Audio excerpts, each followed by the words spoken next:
श्रम विभाजन जाति प्रथा प्रश्न और उत्तर आज हम करेंगे।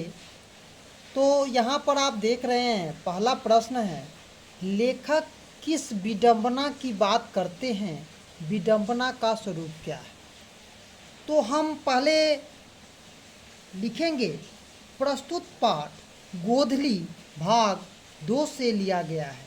इस पाठ के नाम जो है श्रम विभाजन जाति प्रथा और लेखक का नाम बाबा साहेब भीमराव अंबेडकर है। लेखक बाबा साहेब अंबेडकर जी विडंबना की बात करते हुए कहते हैं, इस युग में जातिवाद के पोषकों की कमी नहीं है। जो जातिवाद के पोषक है उनकी कमी नहीं है, जिसका स्वरूप है कि जाति प्रथा विभाजन के साथ साथ श्रमिक विभाजन का भी रूप ले रखा है, जो अस्वाभाविक है, जो हमारे समाज के लिए अस्वाभाविक है। दूसरा प्रश्न है, जातिवाद के पोषक उसके पक्ष में क्या तर्क देते हैं? तो फिर हम उत्तर लिखेंगे, प्रस्तुत पाठ गोधली भाग 2 से लिया गया है। इस पाठ का नाम श्रम विभाजन जाति प्रथा है। लेखक का नाम डॉक्टर भीमराव अंबेडकर है। जातिवाद के पोषकों का तर्क है कि आधुनिक सभ्य समाज कार्यकुशलता के लिए विभाजन आवश्यक मानता है और जाति प्रथा श्रम विभाजन का ही दूसरा रूप है, जिसमें कोई बुराई नहीं है। तीसरा प्रश्न, जातिवाद के पक्ष में दिए गए तर्क पर लेखक की प्रमुख आपत्ति क्या है?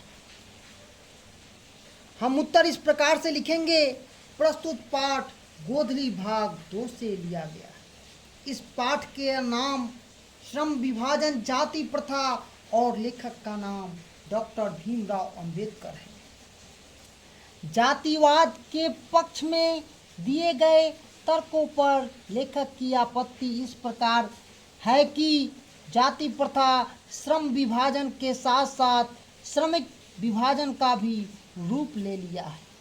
किसी भी सभ्य समाज में श्रम विभाजन व्यवस्था श्रमिकों के विभिन्न वर्गों में अस्वाभाविक विभाजन नहीं करता है।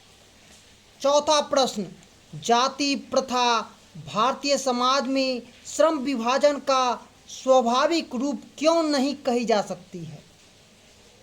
उत्तर लिखेंगे, प्रस्तुत पाठ गोधली भाग 2 से लिया गया है।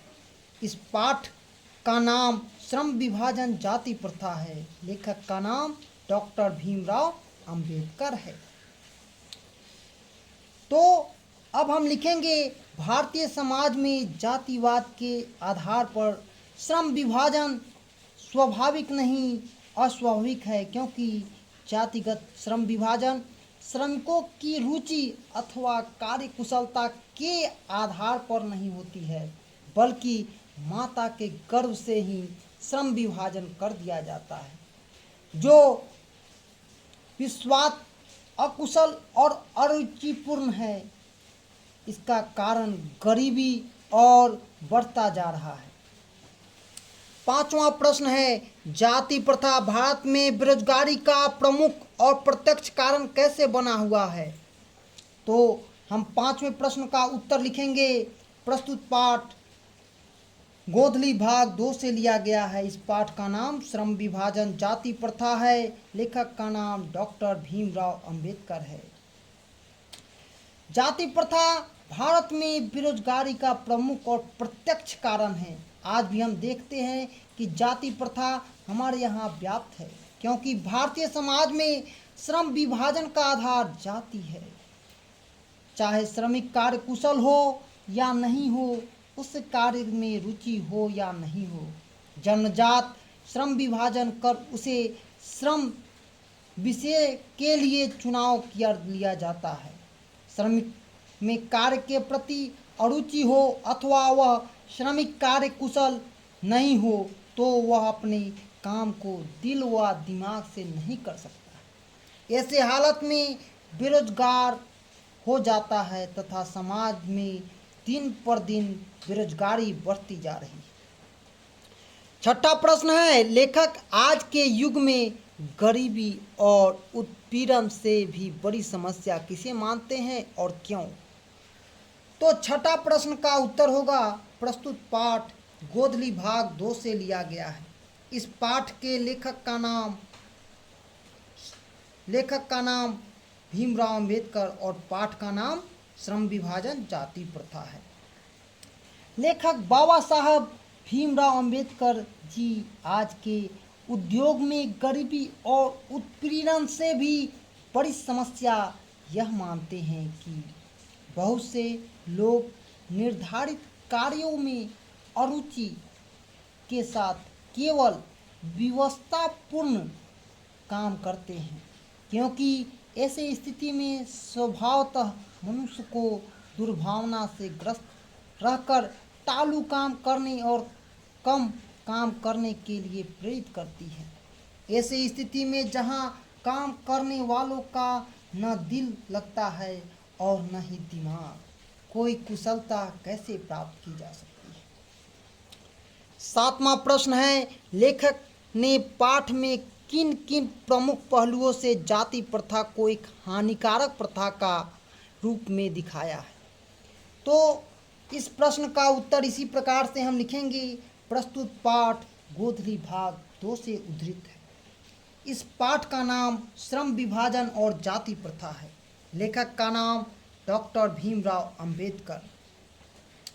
लेखक ने विविध पहलुओं से जाति प्रथा को एक हानिकारक प्रथा के रूप में दिखाया है, जो निम्नलिखित है: अस्वाभाविक श्रम विभाजन, बढ़ती बेरोजगारी, अरुचि व्यवस्था, श्रम का चुनाव, गतिशील व आदर्श समाज का तथा वास्तविक लोकतंत्र का रूप आदि।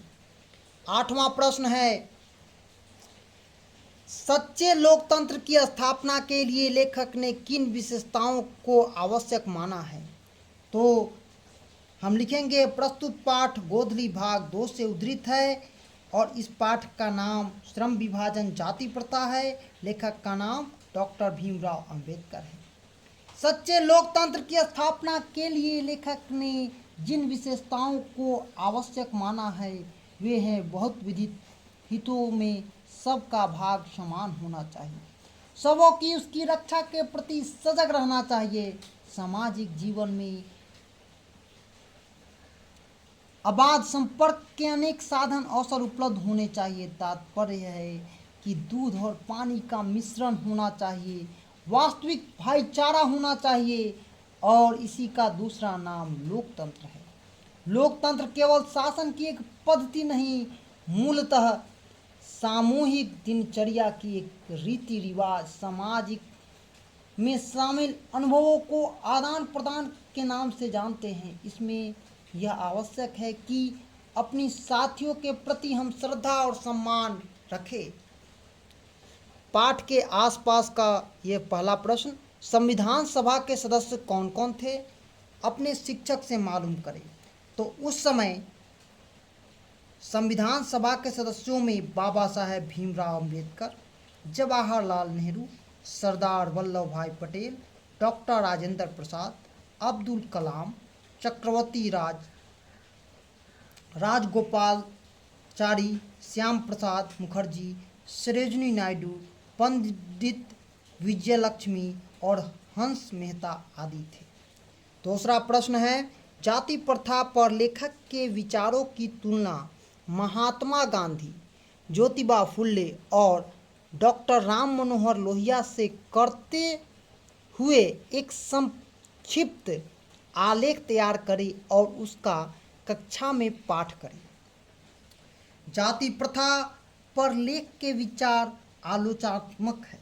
लेखक के विचार से जाति प्रथा भारत की प्रगति में बाधक है।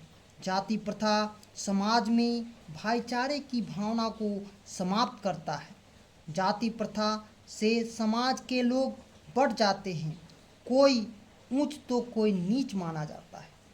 भारतीय समाज में जाति प्रथा के आधार पर ही श्रम विभाजन किया गया, जो सभ्य या आदर्श समाज के लिए उचित नहीं है। जातिवाद से लोकतंत्र समाप्त हो सकता है।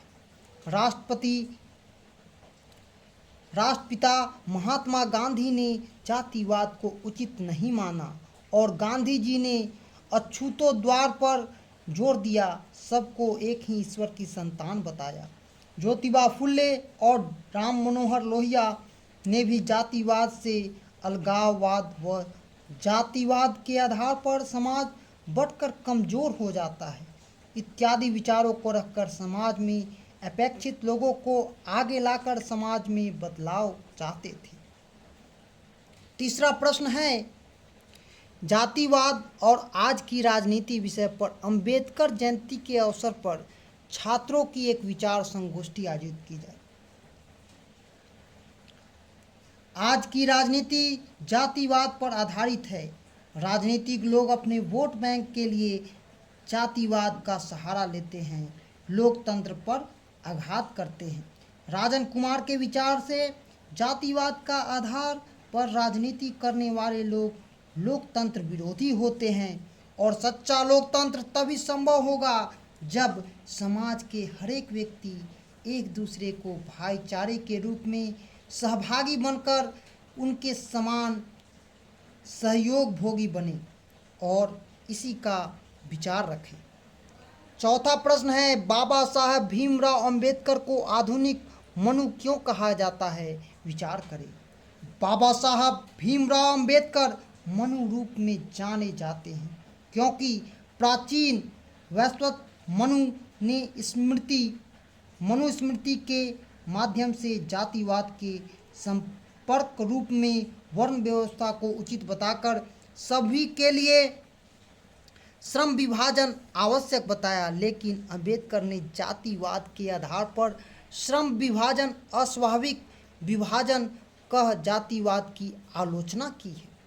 इसलिए हम उनको यह जातिवाद जो पाठ है श्रम विभाजन जाति प्रथा, उनके विचारों में जातिवाद के माध्यम से श्रम विभाजन करना भारत की प्रगति में बाधा डालती है।